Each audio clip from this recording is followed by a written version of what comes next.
Bueno, dando continuidad, vamos a presentar el panel número 3, que tiene a cargo el tema Gestión responsable, integridad institucional y formación dirigencial. Este panel está moderado por el doctor Enrique Fernández Quintana, secretario de Extensión del IECAM. Lo integra el doctor Luis Villanueva, el doctor Jacinto González y el doctor Eduardo Dalmazo, a quienes les pedimos que suban y quedan a cargo del moderador.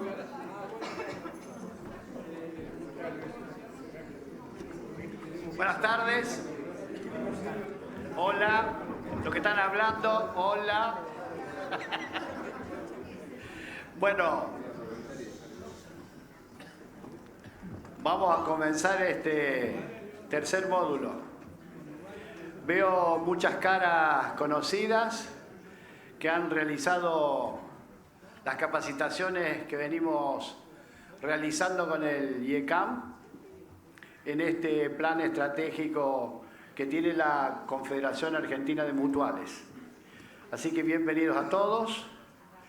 Bienvenido a esta casa, que es de mi mutual de base, y a raíz de esa mutual de base soy vicepresidente de la Federación de Mutuales Provincia de Buenos Aires.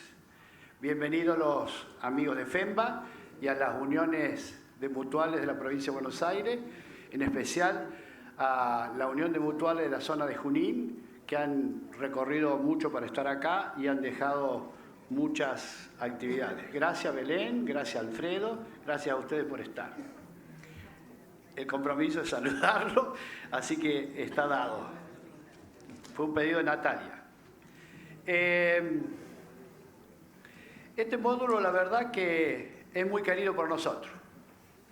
Este es un módulo muy pensado, es un módulo que nosotros tiene que ver con el gobierno corporativo, con la gobernanza y tiene que ver con la gobernabilidad.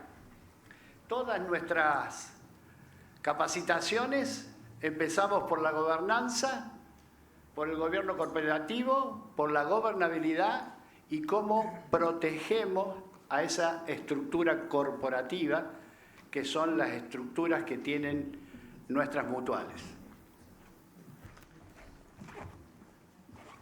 Este módulo, que se llama, muy seriamente calculado, Gestión responsable, integridad institucional y formación dirigencial. Esto tiene varias importancias.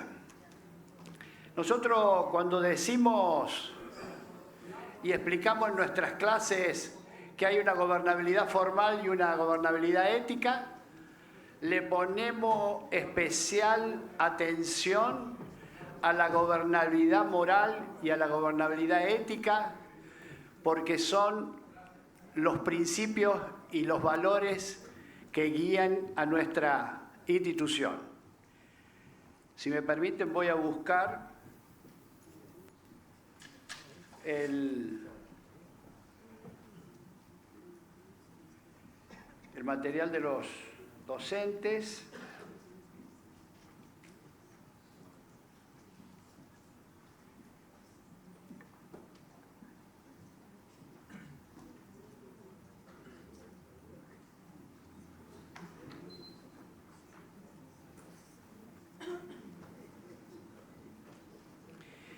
Porque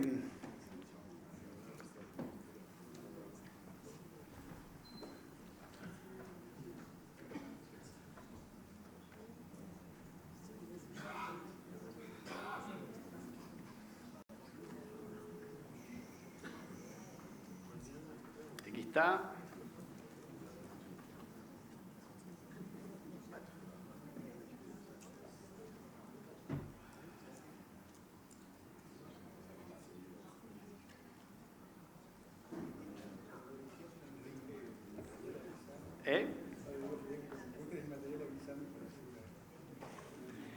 Bueno,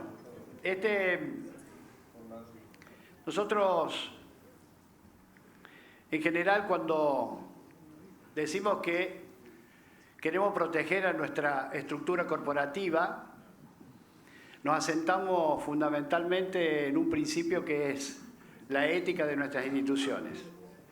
La ética de nuestras instituciones la va a desarrollar el doctor Luis Villanueva, que es abogado de la UBA, especializado en políticas públicas de integridad y transparencia, docente e investigador de la Universidad de 3 de Febrero, fue subsecretario de Integridad y Transparencia de la Oficina Anticorrupción e integrante del Comité de Expertos del Mecanismo de Seguimiento de la Implementación de la Convención Interamericana contra la Corrupción. Fue director de Comunicación e Instituciones del Ministerio Público Fiscal de la Nación, coordinador de políticas preventivas en la Dirección de Transparencia Institucional del Ministerio de Seguridad de la Nación, coordinador del Programa Anticorrupción de la Asociación Civil por la Igualdad y la Justicia, ASIC. Es un tema para nosotros que ya lo viene desarrollando en diferentes charlas que viene realizando la CAM acerca de la identidad, y es uno de los principios que va a atravesar todas nuestras trayectorias educativas. Luis. El micrófono. Hola, ¿qué tal? Buenas tardes. Muchas gracias, CAM, por la invitación. Tengo una presentación. Muchas gracias, Alejandro, por invitarme, y a mis compañeros de ICAM. Y ICAM, además, como tengo el orgullo de ser parte del plantel docente, y venimos trabajando estos temas hace un tiempo. La verdad es que hemos notado un interés muy notorio de las mutuales en estos temas, y en ese sentido lo que vamos a hacer hoy de algún modo tiene que ver con una recontra mini clase de repaso de lo que vamos a hablar cuando nos referimos a la integridad de las mutuales, que en todo caso viene a cuento sobre todo de la Ley de Responsabilidad Penal de las Personas Jurídicas. La Ley Penal de las Personas Jurídicas, ¿qué es? Es una ley sancionada sobre finales del año 2018, que termina, la verdad, de instrumentalizarse en el año 2020. Es una ley relativamente nueva en Argentina, pero no es una ley exclusivamente nacional, digamos, una ley que en gran parte recoge experiencias similares o idénticas en casi todos los países del mundo. El primer país que sancionó una norma así fue Estados Unidos, en la década del 70. Después vienen casi todos los países desarrollados, o la década del 80 y 90. Y a partir de ahí vienen impulsando, sobre todo a partir de la OCDE, ONU y OEA también, que todos los países tengan normas de este tipo. ¿Qué es lo que dice la ley? Eso es lo que vamos a hablar hoy. A ver, no me estaría pasando.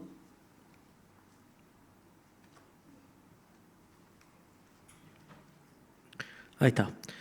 Bueno, esto es lo que vamos a hablar hoy, lo que dice la ley, qué es un programa de integridad, qué ventajas tiene un programa de integridad y cómo hacer un programa de integridad, qué es lo que venimos trabajando específicamente con las mutuales.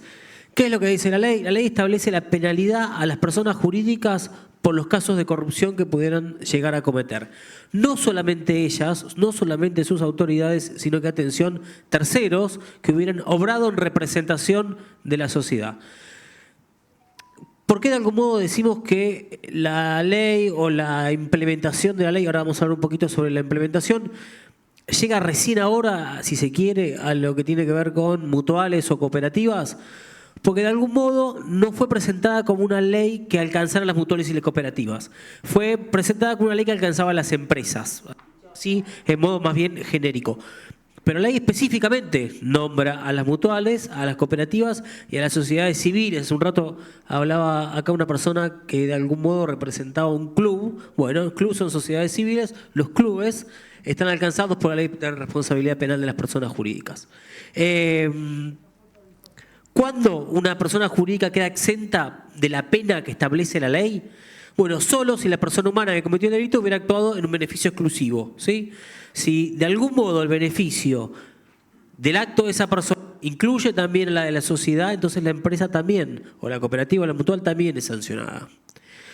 Estos son los delitos que están incluidos en la ley: cohecho, tráfico de influencias, negociaciones incompatibles, concusión, enriquecimiento ilícito de funcionarios, balances e informes falsos. En general, lo que es casi todo el bloque de delitos contra la administración pública, los delitos de corrupción, también pueden llegar a tener alguna consecuencia para las sociedades si las sociedades o personas que lo representaron, como dijimos recién, participaron del hecho.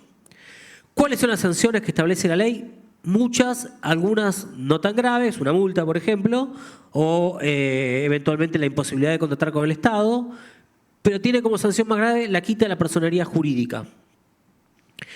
Y en otros casos, por supuesto, obviamente, dependiendo cuál sea el negocio que tenga la sociedad, esa quita de la posibilidad de vincularse con el Estado puede ser perpetuo, puede ser permanente y puede, por supuesto, tener acarreado que deje de funcionar, ¿no?, la sociedad, si ese es su único negocio.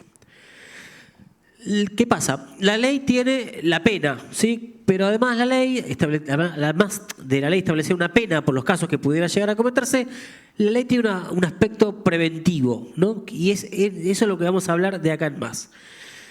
¿Por qué? Porque la ley dice que las personas jurídicas, para no ser sancionadas, deben tener un programa de integridad. ¿Qué es un programa de integridad?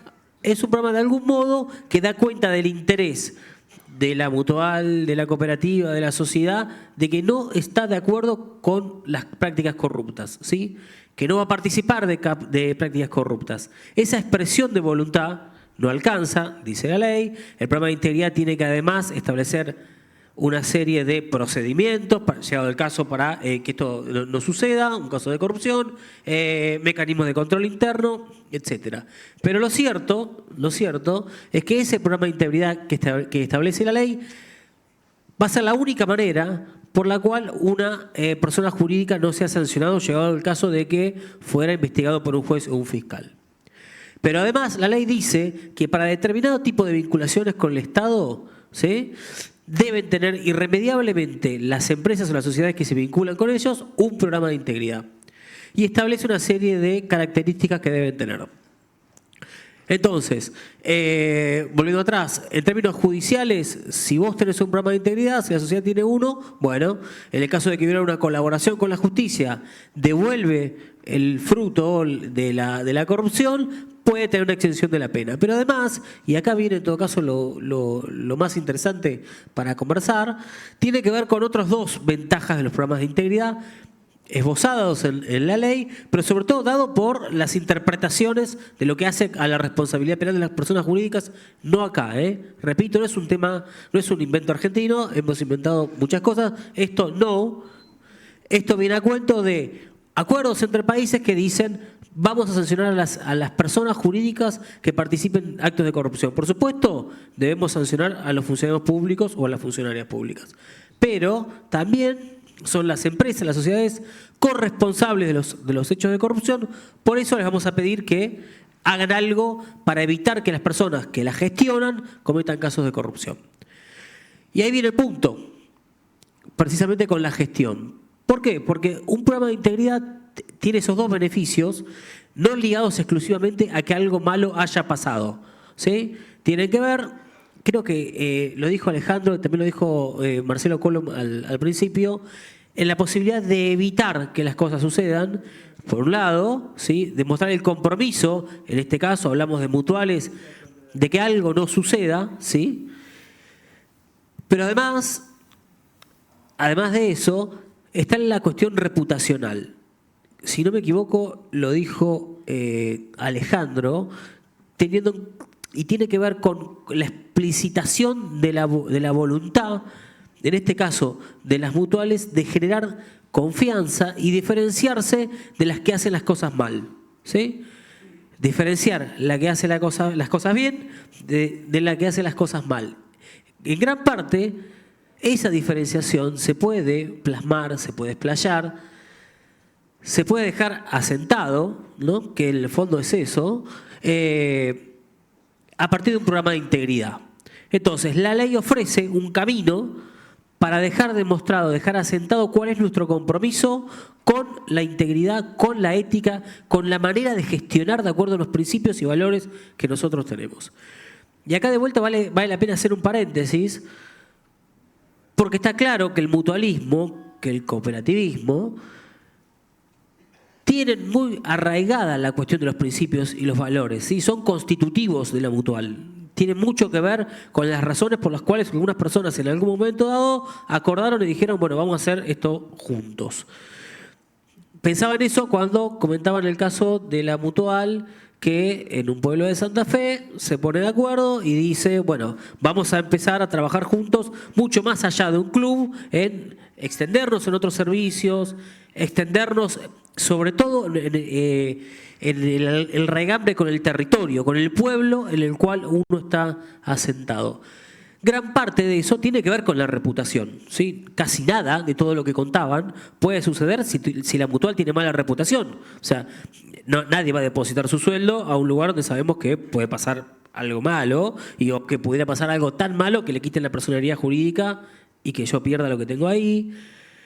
Lo mismo cualquier otro tipo de beneficio social, digamos. La reputación y la confianza son esenciales y tienen que ser refrendados de algunas maneras bastante claras. Y ahí la ley, más allá de las penas, ¿sí? Olvidémonos de la pena, olvidémonos de la parte punitiva y la sanción, porque esperamos o creemos que no vamos a estar involucrados en esos casos. La ley nos ofrece una alternativa de dejar asentada esa voluntad.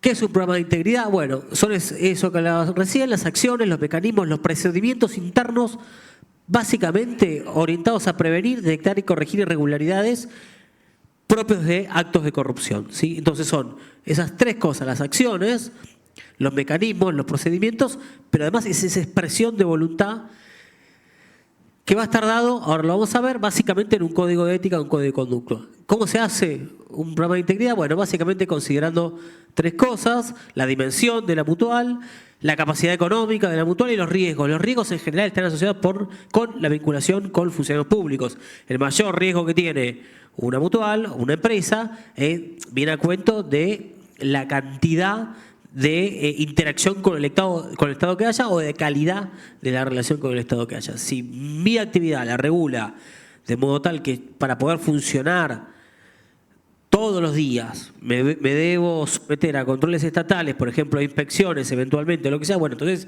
tengo un control más alto, ¿no?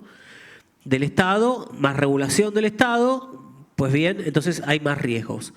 La dimensión refiere básicamente a la cantidad de personas vinculadas o de organizaciones, puede haber otras empresas vinculadas, y la capacidad económica lo dice el término básicamente y tiene que ver con el flujo de dinero que tenga. Para que un programa sea adecuado, o no, al final de cuentas, si hubiera un caso de corrupción o no, lo define un juez y un fiscal, ¿sí? Porque yo puedo escribir cosas hermosas en un papel, más nunca hacerle caso, hacer lo que quiera, y nada, eso será un famoso papel, nada más, ¿no? Un programa de integridad de papel. Para que sea adecuado, entonces en términos penales lo define un juez o un fiscal, pero la Oficina Anticorrupción, que es la autoridad de aplicación de esta ley, fue estableciendo lineamientos, o fuimos estableciendo lineamientos, porque yo trabajé en alguno de ellos, para que una entidad, cualquiera sea, pueda demostrar que realmente es el programa adecuado, que tiene en cuenta sus riesgos, su dimensión, su análisis económico, etc. Ahí están algunos de los documentos, después vamos a compartir esta presentación. Vamos a qué tiene que tener un programa de integridad, muy brevemente: un código de ética, ¿sí? Políticas de vinculación con el funcionario público, que muchas veces están incluidas dentro del código de ética, y capacitaciones. Esto tiene que ver con que toda la organización conozca cuál es el compromiso de la mutual. Por supuesto, las más altas autoridades, en este caso de una mutual, son los principales responsables de asumir como propio y de internalizar un programa de integridad. Pero lo que dice la ley es que el programa de integridad tiene que ser conocido por toda la organización y acatado por toda la organización. A mi juicio, entre lo primero y lo segundo está lo más importante de un programa de integridad, y por eso trabajamos mucho con IACAM en esas dos cuestiones. Un código de ética es la constitución de una organización, por lo menos en estas cuestiones, ¿no? Nos ha pasado que en los cursos que dimos o en otras actividades que hicimos mutuales, a raíz de la confección de un código de ética o a raíz de la confección de un código de ética y de conducta o de manuales para los procedimientos para la interacción con funcionarios públicos, terminaran redefiniendo su estatuto. Más de una vez nos pasó. El estatuto muchas veces es ese acto constitutivo que quedó lejos en el tiempo, donde decíamos cosas, ¿no? Nos comprometíamos a cosas asumíamos como obligaciones, pero muchísimas veces pasa que queda muy desactualizado, porque nada, son cosas que hicimos por ahí hace 30 años y no son lo suficientemente metódicas y detallistas para regular toda la organización. Pasa mucho, por ejemplo, en lo que tiene que ver con, no sé, utilización de bienes comunes, ¿no? Que por ahí eso no estaba el día que hicieron el estatuto, más ahora sí, porque la mutual creció o lo que sea, y qué sé yo, o los riesgos propios de una mutual que antes no ofrecía servicios financieros, ahora lo hace, o los servicios financieros se fueron extendiendo, agravando los riesgos. Bueno, nada, de vuelta, viene a cuento muchas veces el código de ética para repensar esas cosas, porque es la expresión de la voluntad de la mutual respecto de qué cosas vamos a tolerar y qué cosas no vamos a tolerar. Muchas veces, también las mutuales, por supuesto, con el paso del tiempo se van ayornando y van incorporando cosas al código de ética relacionado con vinculaciones mucho más modernas entre las personas, por ejemplo, el uso de tecnología, etcétera, etcétera. Hay otros elementos que establece la ley, no lo vamos a nombrar ahora, pero acá los tienen, son varios más. Estos no son obligatorios. En principio, para mutuales chicas y medianas, seguro que no. Para mutuales grandes, depende. Si hacen servicios financieros, muchas de estas sí lo son. Por ejemplo, análisis de riesgo, por ejemplo, debida diligencia, o incluso los deberes de tener mecanismos para recibir denuncias. ¿Cómo se completa el esquema de acciones para prevenir la corrupción? Bueno, la Oficina Anticorrupción tiene un registro, una plataforma en el cual las mutuales visibilizan sus programas de integridad. Esto lo creamos cuando estuvimos nosotros en la Oficina Anticorrupción. Esta nueva gestión lo ha mantenido, incluso lo ha desarrollado aún más. Y ahí tuvimos mucha colaboración con todo el sector cooperativo y el mutualismo. ¿Por qué? Porque cuando lo pensamos, convocamos a varias empresas grandes, empresas medianas, empresas chicas, también a mutuales y cooperativas que tenían programas de integridad para que nos digan qué les parecía la herramienta. Y de hecho hoy hay varias mutuales que están participando, registradas en la plataforma y que dan cuenta de sus programas de integridad en ellos. Ahora bien, decíamos un ratito, la idiosincrasia del mutualismo tiene mucho que ver con algo más allá de no cometer casos de corrupción o una ética limitada a eso, ¿no? Es una ética bastante corta, para decirlo de alguna manera.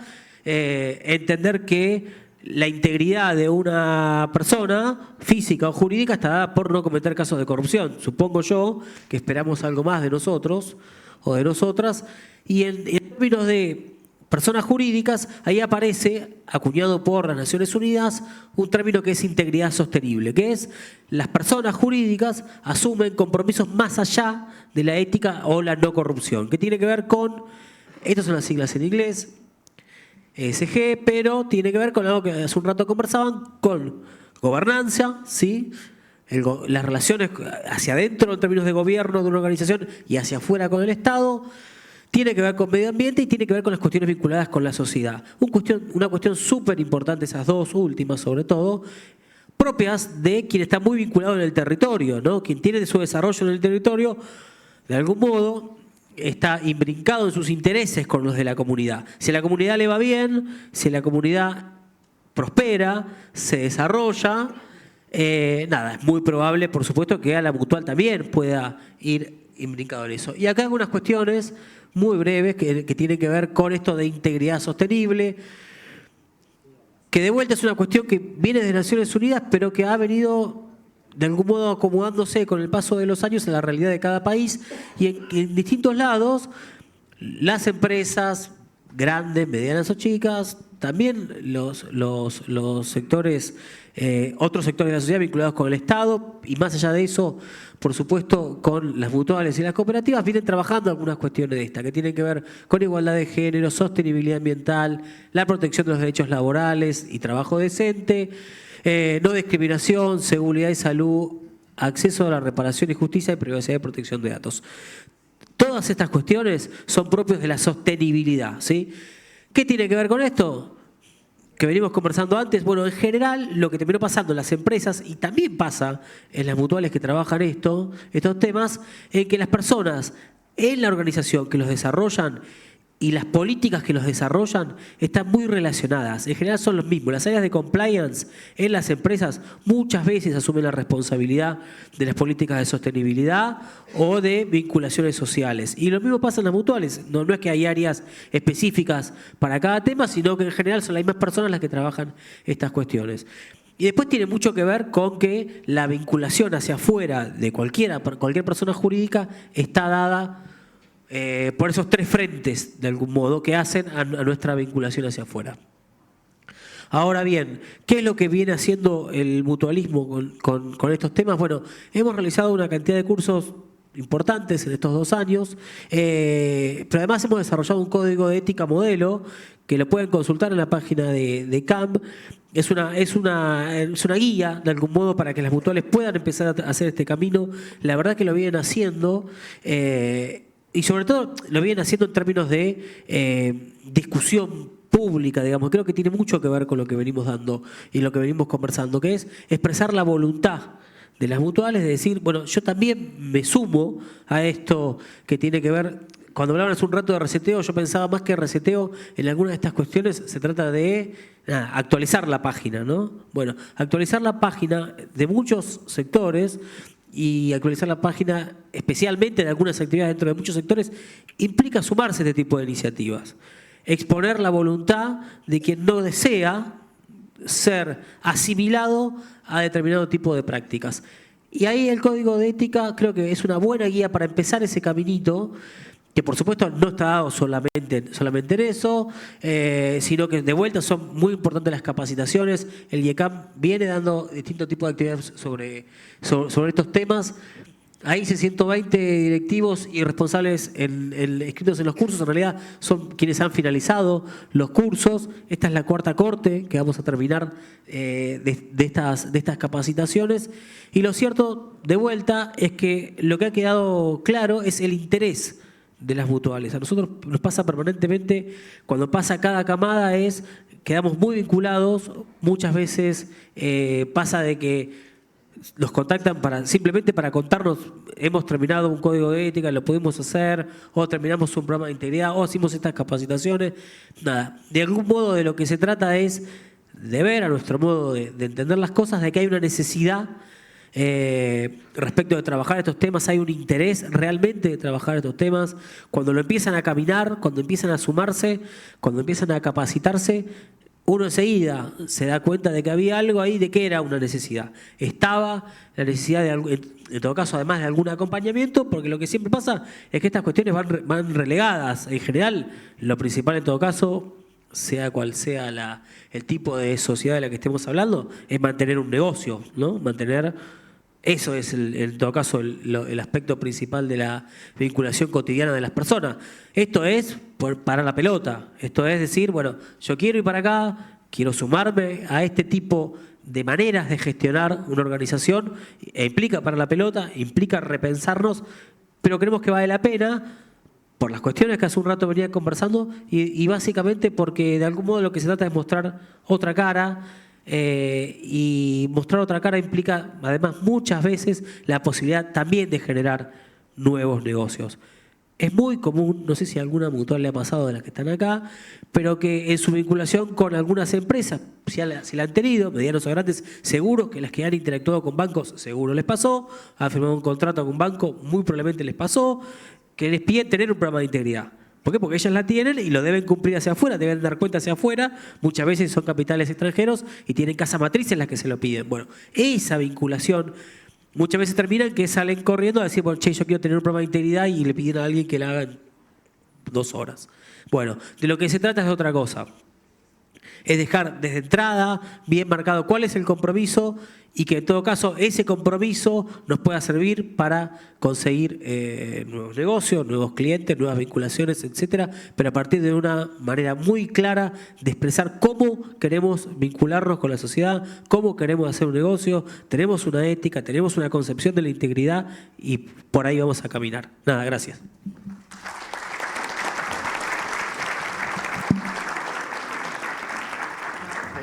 Gracias, Luis. Luis estuvo hablando de reducción de riesgo, de litigios, mejora de la gestión del riesgo, fortalecimiento de la compliance, del cumplimiento. Y nosotros podemos agregar otros riesgos: riesgo reputacional, riesgo operativo, riesgo legal, riesgo de mercado. O sea, el análisis de riesgo está en todas nuestras actividades, no solamente las de ayuda económica, sino en todas las prestaciones de nuestros reglamentos. Y nosotros lo damos al análisis de riesgos. El IECAM va a sacar un seminario de análisis de riesgo y este análisis de riesgo lo damos con el licenciado Jacinto González. El licenciado Jacinto González es experto en prevención de lavados de activos, gestión integral de riesgo, cumplimiento normativo y continuidad del negocio. Cuenta con más de 30 años de experiencia en el sistema financiero y el mercado de capitales, graduado en Administración y Finanzas, con formación ejecutiva en el Yale Business School. Es certificado de coaching con más de 2.000 profesionales entrenados. Colabora con el British Standard Institution en iniciativas de continuidad del negocio en Latinoamérica y ha trabajado en 17 países de Iberoamérica y Estados Unidos, y tiene una consultoría también en Estados Unidos. Nosotros siempre lo decimos, estamos muy agradecidos con Jacinto, que le dedica su tiempo y nos viene acompañando desde el inicio de nuestras formaciones allá cuando lo iniciamos con Arnaldo Bocco. Gracias, Jacinto, y nos va a hablar casualmente de análisis de riesgo. Bueno, muchas gracias, Enrique, por invitarme. Gracias a la CAM y al resto de los presentes por venir a esta reunión. Muchos nos conocemos en forma virtual, a lo mejor no nos vimos presencialmente. Me costó trabajo hacer un resumen para el tema que nos toca ahora, porque es un tema muy abundante, es un tema bastante frondoso, pero pensé mostrar algo más bien práctico, algo más enfocado a la actividad de ustedes y que le pueda resultar útil lo que podamos ver. Más cerca, ahí. Bien. Entonces, cuando hablamos de transparencia, enseguida nos referimos al tema de control interno, porque el control interno en realidad es la estructura, es la base que nos permite lograr la transparencia financiera. Y con esta transparencia financiera lo que vamos a lograr es la reputación, la seguridad, la confianza que nosotros vamos a tener en tanto los entes reguladores como nuestros clientes. Para empezar con el tema del control interno, me pareció interesante volver o analizar el modelo tradicional, que quizás ustedes lo están aplicando todos los días, pero no lo vieron de esta manera, y que básicamente tiene 4 puntos.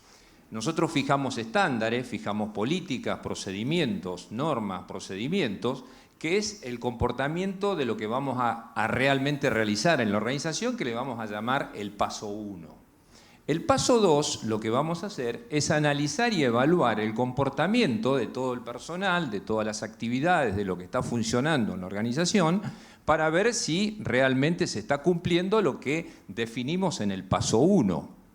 En el paso 3, lo que vamos a hacer en esta comparación, ver qué es lo que sucedió, qué es lo que falta, lo que no se hace, lo que no se hace bien, las zonas grises, aquellas cosas que tenemos que completar, que tenemos que ajustar, para poder pasar al paso 4, que son las recomendaciones.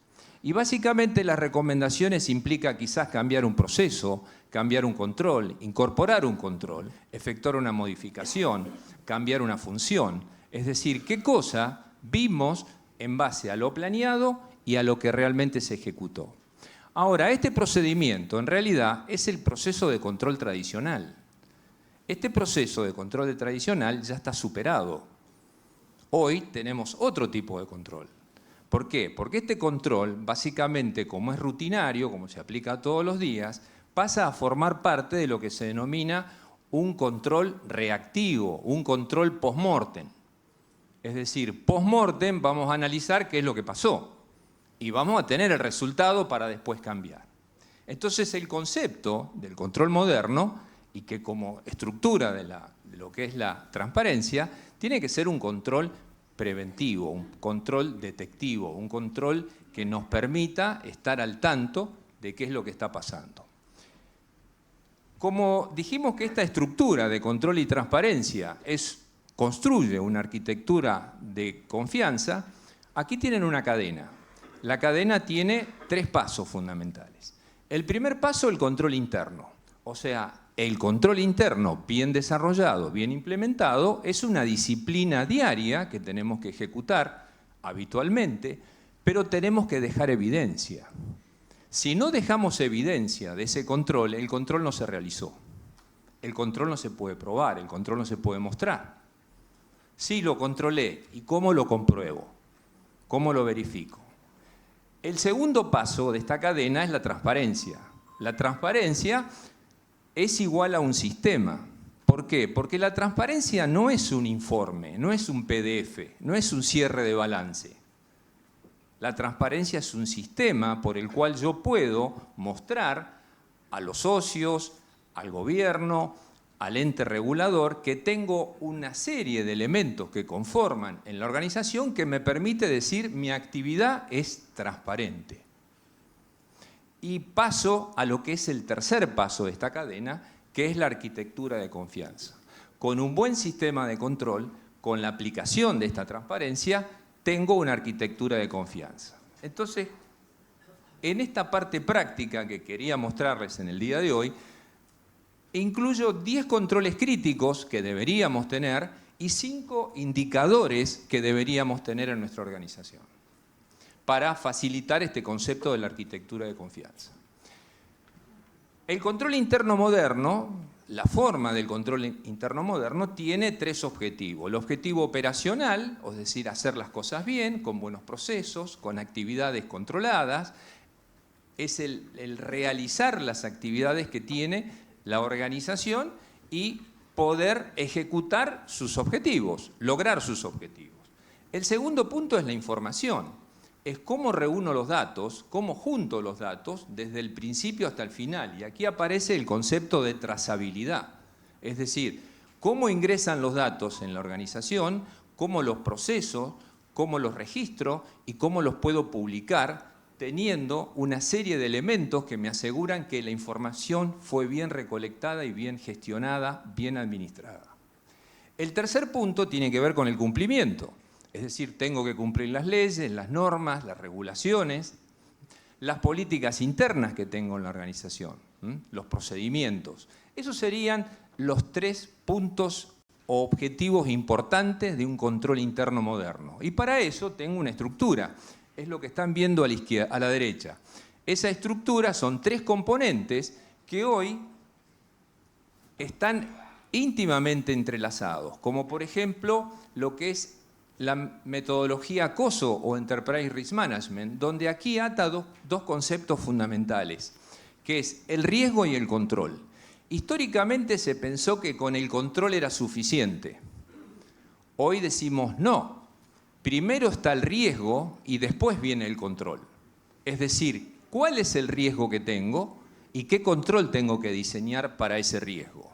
Era común, por ejemplo, hace años que cuando se lanzaba un procedimiento, se preguntaban, ¿tengo los controles necesarios? Y por ahí, como yo estaba en auditoría, me decían, ¿lo pueden mirar a ver si le agregan algunos controles? Pero, ¿qué es el concepto agregar controles? El control es válido y el control agrega valor si mitiga un riesgo. Si no mitiga un riesgo, el control no tiene sentido. Ese es el concepto del control moderno. El segundo punto importante es que la gestión tiene que ser basada en riesgos. Es decir, ¿dónde está el riesgo? ¿Dónde está el problema? ¿Y a dónde le aplico los controles? Esto lo vamos a ver cuando veamos el tema al final de auditoría, donde hoy ya no existe la auditoría calendario, sino que existe la auditoría por riesgo. Donde está el riesgo, refuerzo el control o aplico los controles que necesito. El tercer punto son las responsabilidades claras. El concepto de las 3 líneas. La primera línea es la que ejecuta, la que opera, la que vende, la que identifica riesgo. La segunda línea es la que colabora, la que ayuda, la que capacita. Y la tercera línea, la que verifica, la que analiza, la que asesora, diciendo que el sistema está funcionando adecuadamente. El ciclo de ahorro y préstamo tiene puntos de quiebre. Los puntos de quiebre son muy claros, son 5 los puntos de quiebre, donde cuando nosotros queremos ver el tema de transparencia no tenemos que ir a buscar a muchos lados diferentes. Sabemos dónde están los puntos de quiebre, no aparecen en cualquier lado. El primer punto son las altas. Es las altas de datos del asociado, quién ingresó, cómo lo ingresó, con qué medio, con qué documentación, cómo lo registró. El segundo punto tiene que ver con el otorgamiento, las condiciones, las excepciones. Es decir, hubo cambios desde que se otorgó un crédito, hubo una excepción, hubo un cambio. ¿Quién lo hizo? ¿En base a qué? ¿En base a qué elementos? O sea, ¿quién lo autorizó? ¿Dónde está escrito? El tema de las cobranzas, la refinanciación y los castigos. O sea, temas que tienen que ver con el aspecto operativo, en donde tenemos que decir si está hecho de acuerdo a un procedimiento, de acuerdo a un control, o hay excepciones y en las excepciones no están documentadas, las excepciones no están registradas. ¿Quién las hizo? ¿Bajo qué condiciones? ¿Con qué autoridad? ¿Por qué se cambió la condición de un otorgamiento?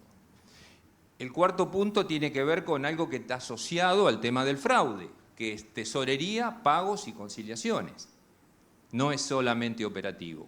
En donde, después vamos a ver en el tema de la segregación de funciones, el tema que tiene que ver con movimientos de fondos es un lugar donde tenemos que aplicar determinado tipo de controles porque es un punto importante en el tema del fraude y ahora cada vez más el tema del soborno.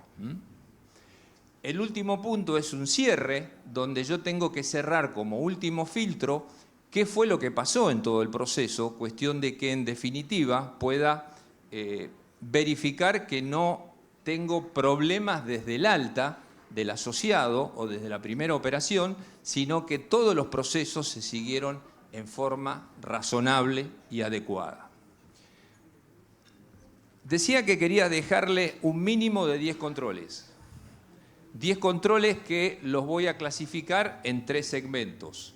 Gobierno, ciclo financiero, fraude, tecnología e integridad. Gobierno, claramente definidos los roles. ¿Quién hace qué? ¿Cuál es su función? ¿Cuál es su rol? Su responsabilidad. Claramente definido en toda la organización. Y una matriz de autorizaciones. ¿Qué tipo de autorizaciones tiene? ¿Qué cosas puede o no puede autorizar? ¿O qué procedimiento hay que seguir en cada una de esas autorizaciones? Una política de excepciones. No es que hay excepción porque sí, hay excepción porque hay una política, porque se sabe quién tiene que aprobar una excepción, quién es el que puede decir que la autorización o esa excepción es posible porque hay una causa previamente establecida y eso tiene que quedar registrado. Tiene que quedar evidencia de lo que pasó. Y cuando hablamos del ciclo financiero, controles que tengan que ver con la segregación de funciones. Y aquí lo que importa es la ley de oro de la segregación de funciones. ¿Cuál es? El que compra no paga, el que vende no cobra, el que ejecuta no registra, el que registra no concilia. Muy sencillo, que muchas veces en la práctica no ocurre. Conciliaciones, banco, caja, cartera, con seguimiento. No dejar las diferencias para el final, no ajustar al final porque vamos a varios o la ajustamos porque en definitiva no sabemos qué pasó. Cada diferencia tiene que tener su justificativo para ver qué cambio, qué modifico, qué control, qué procedimiento, qué actividad. La trazabilidad de cartera, alta, cobranza, castigo. El control documental, la integridad del registro desde el principio hasta el final. Un cierre con checklist y segunda revisión, es decir, alguien en una posición diferente que podría ser la segunda línea, teniendo un determinado tipo de control de revisión para ver si se hizo bien la primera parte. Y con el tema del fraude, tecnología e integridad, un punto fundamental, la gestión de accesos. Cómo se dan las altas, cómo se dan los perfiles, quién hace las altas, quién hace las bajas, si tengo logs de auditoría para tener un seguimiento, para saber quién hizo qué y cuándo. Los terceros, ojo con los proveedores. Ojo con los proveedores tecnológicos, ojo con los proveedores críticos. Los proveedores tienen que estar gobernados. Por lo tanto, para estar gobernados tengo que tener contratos, tengo que tener un Server Level Agreement y ahora aparece también un nuevo documento que es el OLA, que tengo que tener con respecto al área operativa, respecto al proveedor y permitirme en cada proveedor tener el derecho de auditoría. ¿Esto qué significa? Que yo te contrato como proveedor tecnológico, pero yo tengo el derecho de ir a auditarte cuando yo considere que te tengo que auditar. Entonces, un punto importante con el tema del último segmento. Y los canales de denuncia. Un canal donde alguien pueda denunciar actividades dentro de la organización. Estos canales de denuncia tienen la particularidad de que la persona sea anónima, que no se sepa quién lo denunció. En riesgo hay una palabra o una frase muy interesante que dice: no importa quién lo dijo, lo que importa es lo que dijo. Entonces, el canal de denuncia tiene que ser anónimo, el canal de denuncia tiene que proteger a quien denunció, pero también el canal de denuncia tiene que tener sanción para aquellos casos que se detecten actividad no profesional o actividad delictiva. La transparencia, dijimos que era importante el tema de la evidencia. 3 tipos de evidencia. La evidencia 1, la integridad del dato. Desde el origen hasta el final, la trazabilidad, que no se cambie en el medio y si se cambió, que quede documentado. La consistencia, evidencia 2, ¿qué significa? Que en cada una de las etapas del proceso se sea, digamos, consistente, no que se vayan cambiando los distintos criterios a medida que avanza una transacción o una operación y que perdamos el rumbo o la trazabilidad de esa operación desde el inicio. Y el punto 3, la evidencia documental. Si tengo que cambiar un número, lo puedo cambiar, pero tienen que quedar constancia de quién lo cambió, por qué lo cambió, cuál es el respaldo y en qué circunstancias. Todo tiene que estar documentado. Y 5 indicadores que podrían ser de utilidad, por ejemplo, para empezar a aplicar en este tema de la transparencia y el control.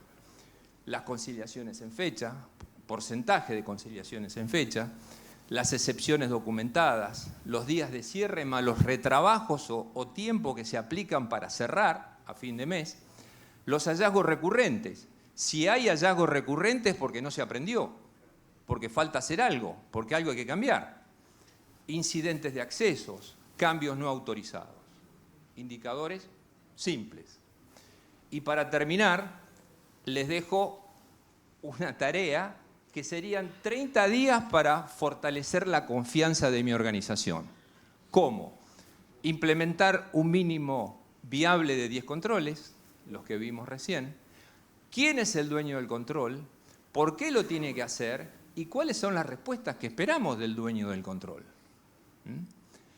Un tablero mensual con los indicadores, claramente definido cuáles son los umbrales, con qué frecuencia y con qué datos se elabora y que me sirvan de alerta para saber qué es lo que está pasando. Si un indicador de transparencia mejora, significa que estoy ganando en control y estoy ganando en transparencia. Si el control empeora, estoy perdiendo en control y pierdo transparencia. Y el tercer punto, una revisión trimestral por parte de control de auditoría, por riesgos, como dije al principio. ¿Qué tengo que controlar más? Lo que más riesgo tiene. ¿Qué es lo que tengo que auditar más? Los procesos y las actividades que más riesgo tienen. No tengo que cumplir un calendario y que voy a ver préstamos todos los eneros de cada año. A lo mejor lo tengo que ver 5 veces. Va a depender del riesgo que tenga. Y eso me tiene que servir para mejorar, para cambiar. Cambiar procesos, actividades, tareas, controles. les dejo una pregunta.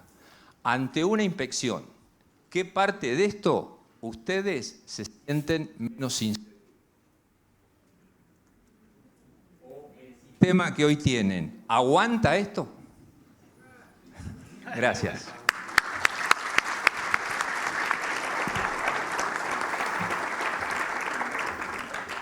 Bueno, gracias Jacinto. Para seguir escuchándolo van a tener que anotarse en el seminario. Todo esto hoy hemos recibido un shock de tecnología y de innovación. La verdad que ha sido maravilloso. Hemos avanzado muchísimo en la comprensión de la necesidad de la tecnología. Hemos avanzado mucho en el tema de la protección y de llevar adelante nuestros valores y con el código de ética. Hemos avanzado en el análisis de riesgo y todas nuestras operaciones tienen que ser analizadas según el riesgo. Hoy la UIF y toda la normativa va en análisis de riesgo, pero nada de esto es posible si no tenemos una conducción, y esa conducción no tiene un liderazgo que lleve a cabo todo lo que venimos desarrollando. Y para nosotros es muy importante la conducción, o sea, quién gobierna nuestras instituciones, quién lleva adelante el gobierno y quién protege con sus medidas y sus resoluciones el gobierno corporativo. Para eso, el análisis de la conducción y del liderazgo lo va a dar Eduardo Dalmaso. Eduardo va a tocar Argentina y la crisis del cambio, nuevos horizontes, incertidumbre y crisis, mutualismo y sociedad, los nuevos liderazgos en el nuevo mundo, la orden mundial, el liderazgo en un proceso inserto en una determinada visión. Y debo decir que el currículum de Eduardo es muy importante, así que vamos a resumirlo. Eduardo es doctor en Ciencias Políticas de la Universidad Nacional de Córdoba. Su tesis versó sobre las raíces y valores del movimiento reformista del 18, el 2015.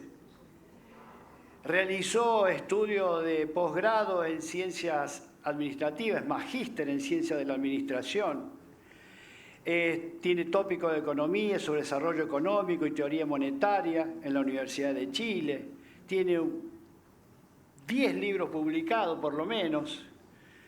Tiene un blog en el cual todos estamos en el blog, es decir, donde semanalmente viene desarrollando los productos y las materias sobre análisis histórico y liderazgo. Autor de numerosos artículos sobre sociología política, educación y desarrollo. Es un colaborador de diarios como La Voz del Interior, El Alfil, todos editados en Argentina. Y bueno, es conferencista a nivel nacional e internacional y es nuestra reciente incorporación en un seminario que vamos a dar de conducción y liderazgo. Y hemos iniciado el club de todos los que recibieron la capacitación en el IECAM, que se llama casualmente Conducción y Liderazgo. Así que, Eduardo.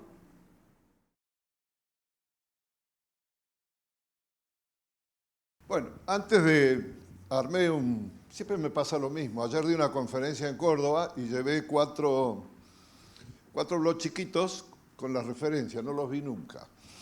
O sea, los dejé ahí al lado mío y no los vi nunca. ¿Pero por qué? Porque Enrique dijo algo muy interesante y yo lo voy a tomar lo que él dijo, pero antes quiero agradecer, por supuesto, al presidente, a los miembros de la conducción de esta asociación maravillosa que agrupa a todas las mutuales del país.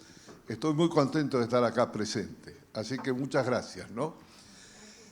Pero a raíz de lo que él dijo, yo mientras escuchaba la erudita disertación tuya, de él, escuché todas las de innovaciones tecnológicas y dije, está todo hecho.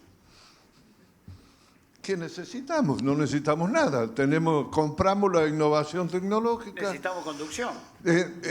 Estudiamos el código, hacemos la metodología que nos ha planteado el profesor, ya está, nos vamos a casa. Qué lindo sería, ¿no? Pero no es así, y ustedes lo saben. Las normas están. La tecnología va a ser cada vez más fácil de acceder. La IA, el único requisito de la IA es saber de lo que le vas a pedir. Si no sabes lo que le vas a pedir, no la podés corregir. Pero la IA cambia el mundo. Yo a la IA le puedo pedir, hágame una síntesis de lo que dijo el profesor. Pero si no sé el espíritu de lo que él disertó, no sé qué es lo que me da la IA. Lo mismo pasa con tu disertación. Las tecnologías avanzan y mientras más jóvenes son, mientras más, digamos, para hablar de la generación de 20 años, 18, más natural la reciben, actúan, la ejecutan, y en un mundo que es un mundo que se transforma violentamente. Ya las indicaciones tecnológicas que escuchamos hoy nos hacen ver los brutales cambios que están en el mundo, la tecnología y en nuestras propias realidades. Que además se acelera geométricamente, porque cuando explicaban el proceso, digamos, en el 2010, después el 2015, ahora en un año cambia. Esos procesos cambian en un año. Pero entonces, acá el tema es cómo se conduce. Y ahí aparece la diferencia entre liderazgo y gerencial. Porque todo esto que escuché me llevó a un punto que no te lo había anunciado, en lo que te mandé no lo anuncié. ¿Qué es gerenciar? Hacer cumplir las normas. Podés ser un buen gerente, y un buen gerente hace cumplir bien las normas, porque es responsable, porque conoce de lo que habla. Pero, ¿cuál sería la diferencia con el liderazgo, la conducción? Y voy a aprovechar uno de los expositores que estuvo hoy presente acá, que me pareció muy interesante. La diferencia con el liderazgo es que el liderazgo implica una visión. El liderazgo implica la capacidad de persuadir. El liderazgo implica fundamentalmente la capacidad de motivar. El liderazgo es aquel que conoce a su gente y saca lo mejor de ellos. Las normas pueden estar, los procedimientos pueden estar, pero el potencial de las personas está ligado a nuestra capacidad como líderes de estimular y reconocer lo mejor de cada uno. Y eso que suena fácil es muy difícil. Todos los que tienen personal a su cargo, al ministro, además saben lo difícil que es lo que estoy hablando. Bien, entonces yo voy a ir a un primer concepto y después voy a hacer la revisión del programa que hice, pero no quería pasar esto. Trata de ser breve, ¿no? ¿Por qué es difícil gobernar, conducir? Porque no hay nada más difícil que los seres humanos. Conducir seres humanos, decía un profesor norteamericano, es como conducir gatos. ¿Ustedes creen que los gatos los pueden conducir? No, hacen lo que quieren. ¿Qué quiere decir esto? Que somos muy difíciles. Entonces, la conducción implica saber hacia dónde vamos. Yo le hice una pregunta, no sé tu apellido, bien, en el ejemplo que él dio, había todo un planteo estratégico en el desarrollo. El liderazgo, la gobernanza va ligado a la inteligencia estratégica. Si no hay una estrategia, no hay posibilidad de llegar a un objetivo. Pero primero es a dónde queremos llegar. Y ese dónde queremos llegar, que antes lo podíamos hacer de forma individual, cuando asumimos, por ejemplo, la conducción de una mutual, o cuando la organizamos, o cuando la pusimos en marcha, hoy, dado la complejidad del mundo y la complejidad de Argentina, que no hace falta que yo les diga, tiene que dar lugar a una tarea de equipo. Entonces, el primer principio de un líder para conducir es cómo arma su equipo. Pero aparte de armar su equipo, es cómo alinea al equipo en una idea, en una conducta, en una forma de proceder. Porque tengo todo. Tengo los análisis de riesgo, tengo las prevenciones penales, tengo la tecnología. Y sin embargo es muy difícil, ¿no? Entonces, ¿Qué es lo que tenemos que entrenarnos? Tenemos que entrenarnos en el aprendizaje de liderar. Yo he dado muchos años seminario de liderazgo y tuve la suerte también de dar el primer seminario de liderazgo en una universidad pública en el país. ¿Cuál es el tema del liderazgo? Es la actitud de aprender y de escuchar. Esa es la primera. No hay un buen líder que no escuche.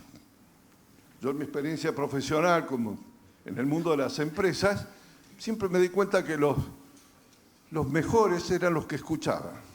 Y después que escuchaban, actuaban. El segundo punto es la selección del personal. ¿Qué personal es el que puedo conducir para lo que yo quiero hacer? Cuando ustedes desarrolló su proyecto, lo explicitó, ahí había una amplia consubstanciación con las necesidades del medio, una amplia identificación con el ámbito donde ustedes se desarrollaron, una aspiración de crecer, una visión, y quería agregar esto, valores, ¿no? Los valores en el mundo del mutualismo son propios, son su esencia, ¿no? El valor del mutualismo tiene que ver con trazar una conducta en el medio para fortificar la relación y la situación de las personas que se ligan a nuestras instituciones, en este caso la de ustedes. Por lo tanto, eso implica valores. Y los valores se pueden enunciar y no cumplir. En este momento de tantos cambios, uno puede perder de vista los valores. Los valores del mutualismo, la entidad, la solidaridad, el afianzamiento de una comunidad, el apoyo, porque las tecnologías también los confunden. Porque en definitiva, la competencia es terrible y las tecnologías al final nos pueden poner en el mismo circuito que los que no tienen los valores del mutualismo. Y ahora voy a otro tema que voy a invertir al revés de lo que... Lo miro a Alejandro porque me pidió un programa, le mandé el programa y ahora lo estoy dando vuelta.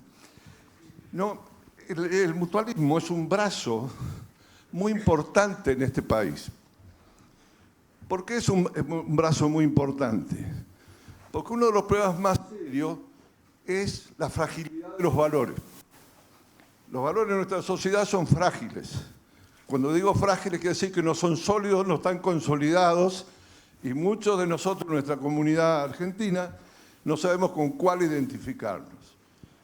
Pero el mutualismo, que avanzó desde la etapa inmigratoria, creo que el primer reconocimiento se lo dio al presidente Ortiz en el año 37, ¿no? Después hubo una ley en la década del 50, y aquí están ustedes mostrando sus experiencias. Significa que hay un eje. Seguir mostrando esos valores más allá de las tecnologías que las tenemos que usar. Pero entonces voy a invertir, voy a usar las tecnologías para sostener esos valores. Y esos valores, ¿en quiénes se sostienen? Se sostienen en las personas. ¿Y dónde se identifican las personas? En la capacidad del líder, el que elige la posición de líder, que aprende, enseña, vuelve a aprender y conoce, y conoce. Y eso está ligado a una estrategia y a la perseverancia, porque este es un país, todo el mundo está complicado en este siglo, pero la Argentina viene complicada hace muchísimas décadas. Y ustedes lo saben bien en cada uno de sus ámbitos. Entonces, yo ahora sí voy a retomar un poco la perspectiva. Si queremos conducir y utilizar las tecnologías que tan brillantemente nos han explicitado y están a la orden del día, si queremos insertar a los jóvenes en este proceso maravilloso que ha significado el mutualismo en Argentina, con la fuerza, la pasión que ustedes, la mayoría de ustedes ha puesto, la perseverancia, la astucia, evidentemente tenemos que cambiar nuestra cultura. Porque la cultura de los jóvenes, la cultura de los menores de 20 años, es impresionantemente diferente. Yo soy bastante grande, pero acá de 20 años casi no veo, pero si tienen que tratar con gente de 20 años, su mundo, su visión, sus intereses son otros. Y resulta ser que si uno tiene la vocación de los valores del mutualismo, ¿en quién tenemos que estar pensando? Creo que en ellos, en los que vienen. Y eso me implica la capacidad, la necesidad de modificar mis formas de conducción. En las grandes empresas tecnológicas, lo primero que plantean es la necesidad de la fortaleza interior de la gente que toman. Lo segundo que plantean es la seguridad en sí mismo. Lo tercero que plantean es la capacidad de trabajo en equipo. Y lo cuarto que plantean es la capacidad de innovar. Y lo quinto que plantean, y estoy hablando de las grandes empresas tecnológicas, es que no solamente se dedique al trabajo. Si le asociamos el mutualismo con una vocación de servicio, ya está la quinta parte que piden los empresarios más avanzados en el mundo. Entonces, el mutualismo, me imagino que no es fácil. En un país como el nuestro no puede ser fácil. Pero sin embargo, ustedes están acá, hay muchos más, por supuesto. Creo que hay algo así como 4.000 mutuales en el país. Eso significa una fuerza de voluntad y un desarrollo que lo requiere el conjunto de la sociedad. Entonces, yo voy a bajar de lo macro a lo particular. La sociedad argentina requiere definir sus valores cívicos y sociales. ¿Qué mejor que el mutualismo para hacerlo? Por todo el espíritu que significa. Pero el mutualismo no se inserta en lo abstracto. Las nuevas generaciones son realmente un mundo diferente en la cultura. Por lo tanto, tiene que haber el esfuerzo en la conducción, en la gobernanza, como dice Enrique, de modificar nuestra concepción de las relaciones dentro de las organizaciones. No admiten la jerarquía como nosotros la pudimos haber admitido. Sí, son exigentes del diálogo, del aprendizaje y de la posibilidad de oportunidades. Por lo tanto, tenemos que revisar nuestra cultura. ¿En qué medida responde a eso? Nosotros tenemos un proyecto, ¿no?, de país controvertido. Unos tienen para un lado, otros tienen para otro. Y eso es lo que ha sido difícil conciliar en nuestro país, yo diría de la década del 30 en adelante. Trabajo mucho ese tema. Pero cuando me invitan para venir a exponer, hice todo un proceso, pero a raíz de todo lo que escuché en el día de hoy, me dije, no, voy a cambiar el repertorio. Lo que nosotros tenemos que tener en cuenta es que para conducir es fundamental realimentar la visión. La visión no es abstracta, está inserta en un mundo real. Esa visión requiere fortalecerla con valores, valores muy definidos, no solamente textos, sino valores de la práctica, de la acción, de la prueba, de la concreción. Los valores se tienen que poner en marcha, en practicidad, lo cual significa ser muy inteligente en la incorporación de la gente que puede desarrollar valores como los que preconiza el mutualismo. Eso es un proceso. Alguien podría decir, porque muchos me lo dicen, el liderazgo se nace. No, el liderazgo no se nace, algunos nacen. El liderazgo se aprende. ¿Y cómo se aprende? Hay un concepto básico, la reflexión. El otro concepto básico es la humildad. La humildad significa escuchar. Entre la reflexión y el escuchar aparece el aprendizaje. Cuando aprendemos, cometemos menos errores y cumplimos mejor todas las normas que tenemos. Entonces, ¿qué es lo que se plantea en un curso de liderazgo? ¿Cómo aprender a conducir para que los que están a mi alrededor y que yo influencio saquen lo mejor de sí? Y para que la realidad de mi organización no pase solamente por mi persona, sino que pase por el conjunto, lo que implica, de alguna manera, el compromiso de por lo menos el 80% de ese conjunto para salir de todas las situaciones difíciles que se vive en cualquier organización en Argentina. Y ese es un proceso que se realimenta del diálogo, que se realimenta con los ejemplos y que se puede aprender y expandir. Primero que nada, liderarse a sí mismo. Primer concepto de la conducción. Para conducir a otro tengo que conducirme a mí mismo. Gerenciar es una cosa, liderar es otra. Gerenciar es cumplimiento, hacer cumplir las normas. Liderar significa sostener una visión y encontrar los caminos y el aprendizaje para superar las dificultades. Y ese es un proceso que se puede aprender y se va aprendiendo, y es lo que nosotros tenemos establecido ahora comenzar en un programa que iniciamos en mayo, creo, ¿no? Entonces, ¿a qué va ese curso que empezaríamos este año? Mejor dicho, el año que viene. Va a lo siguiente. ¿Qué debilidades y qué fortaleza tenemos cada uno de los que asistan? Unas para subsanarlos y otras para fortalecerlos. En el fondo, un buen líder no es diferente de un buen, voy a hablar de deporte, de un buen director técnico de un equipo. ¿Qué hace un buen director técnico? No juega. Los que juegan son los jugadores. Sin embargo, ese director técnico conoce a cada uno de sus jugadores, sabe cuáles son sus fortalezas y debilidades, sabe cómo estimularlos, y sobre todo el director técnico funciona cuando él no está confundido, lo cual implica su propio equilibrio personal y el autodominio. Somos seres humanos. A mí me parece que este es un país difícil, todo el mundo es difícil hoy. Los cambios son brutales, los cambios de las hegemonías mundiales, las oposiciones, el cambio de productividad, las tecnologías, todo es difícil. Argentina viene con un derrotero de dificultades propias, digamos.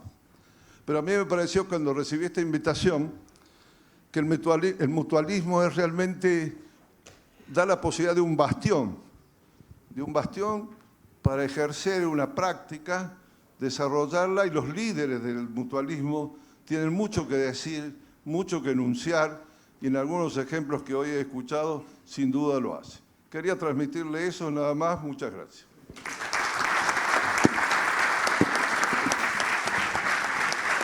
Hola. Bueno, muchas gracias a tres. Le dejamos la palabra a Héctor Acosta y a nosotros nos Muchas echan. gracias. Hola.